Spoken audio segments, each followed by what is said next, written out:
ONLY, or Outstanding New Leaders of the Youth in Davao del Sur, started in 2007, initiated by Mrs. Lorna Bautista Bandigan as part of her undying support for the youth.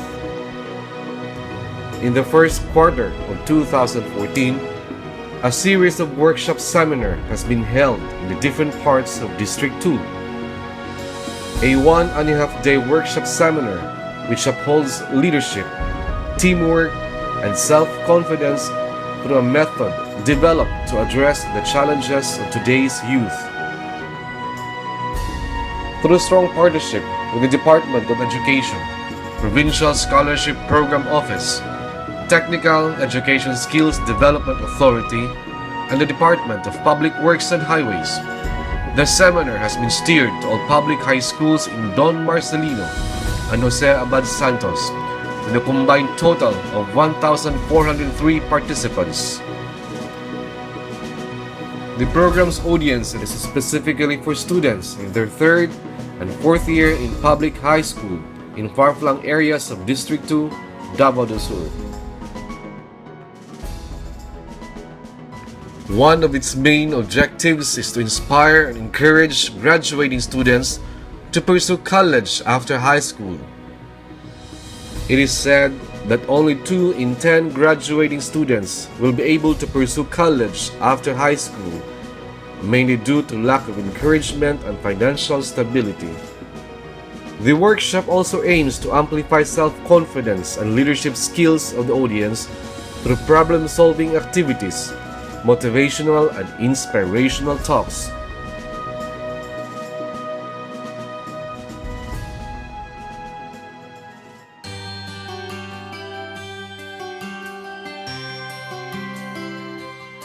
As a student, I'm very glad that the group of Only encouraged me to pursue my goal in life to become a teacher, for me to educate the youth in my barangay and to help them to have a knowledge and to continue their ambition in life.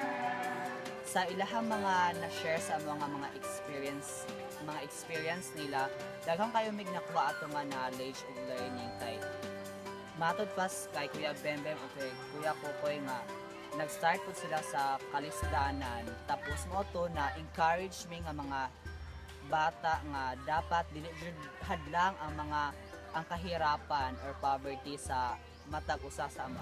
And as a student, daghan may nahibaw-an, especially sa mga ahensya nga nag-suporta aning project sa governor. Ako si Filinda Ablay, 54 years old, estudyante diri sa Kalbay National High School. Graduating karong moabot nga March 28, 2014. Ako nag-eskwela ko sa Kalbay National High School tungod kay dako ang akong desire nga makatapos sa pag-eskwela. Inubanan sa akong bana nga supportive kaayo sa kuha sa tanang paagi. Sa akong pag-eskwela, na dawat na ko ang mga criticisms tungod kay ako di edad na 54 years old. Unya nag-ingon sila sa kuha nga nagkapangag na lang ang akong agi, giango-ango na gyud ko. Pero ako lang silang gitubag mga batanon nga. Oo, yes, I'm a fool for knowledge. But whose fool are you? Mauna na ako niya, akong giisip sa akong kaugalingon nga ang katong mga criticisms nga akong nadawat are just a stumbling block. But I made the stumbling blocks as a stepping stone to my success. Dako akong pasalamat sa labing makagagahom nga gihatagan ko niyag bana nga mahigugmaon ug supportive sa akong mga pag-eskwela. Bisan tuod sa among kalisod, dili lang siya sa ako nga supportive po siya sa among institution nga mao ang Kalbay National High School, kay siya naga-repair po sa mga fences dire. Unsa ang mga kakulian di sa Kalbay National High School, nakig-coordinate po siya sa among principal ug mga teacher. Nagpasalamat gid ko sa Ginoo kay gihatagan ko niya og bana nga supportive sa ako sa tanang paagi.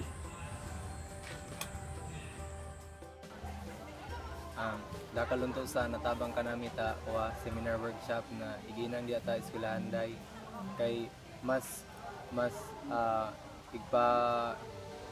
igdugagan nini isan kanami igdugagan din sa waday baliba siyan self confidence ta English pa kung kagihan, tapos dakal pud sa natabang din kay mismo makita taman ta mga classmate ko, mga kadumaan ko din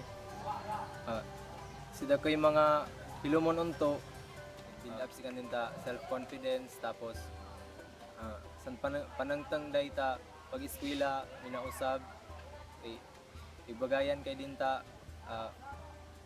kaling pag-asa nga magpadayon Japon o magpursige ta kanami pag-eskwela para makabot daysan kanami mga pangandoy. Tagsa-tagsa ka mga pangandoy. We would like to thank Madam Lorna Bautista Bandigan for initiating this only program in the province only in Davao do Sur. And we're happy that to come here over in our locality, in our place. I would rather say that it is different in other seminars that we have attended and have been initiated. This will really clear up the minds of our students to pursue their wishes in life. And we serve as an instrument and determined and challenge to fulfill their dreams in life. I know that in this place, we look sa financial problems, and that's why after graduation, more or less, only one student can pursue college degree. And so much for that, we're happy that this will be completed again next year. Thank you, Madam Lorna, Mr. Bandigan, and Tama. In behalf of the Jose Abad Santos National High School administration, faculty, and students, we would like to express our heartfelt gratitude to our Honorable Governor Claudio P. Bautista, Madam Lorna Bautista Bandigan, for this initiative, conducting this training workshop to all the third year and fourth year students of Jose Abad Santos National High School, Mangili Extension Class, and the Tabayon Extension Class. This training is one of its kind, which help develop the potentials and capabilities of our students. Thank you very much.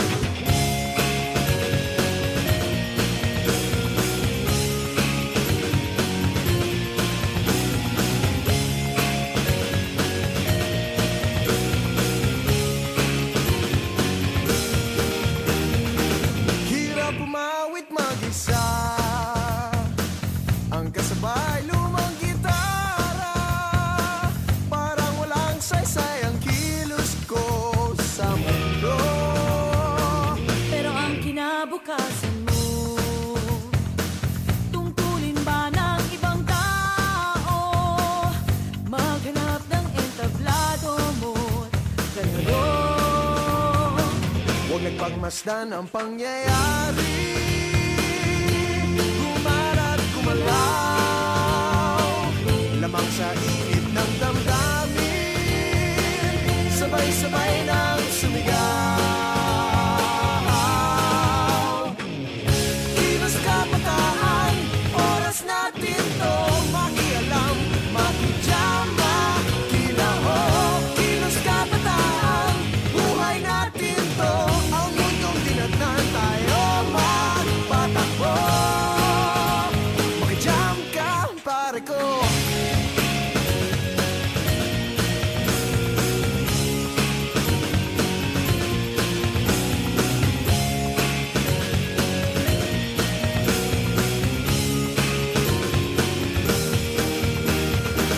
Gusto ko mang makiisa sa paglutas ng mga problema.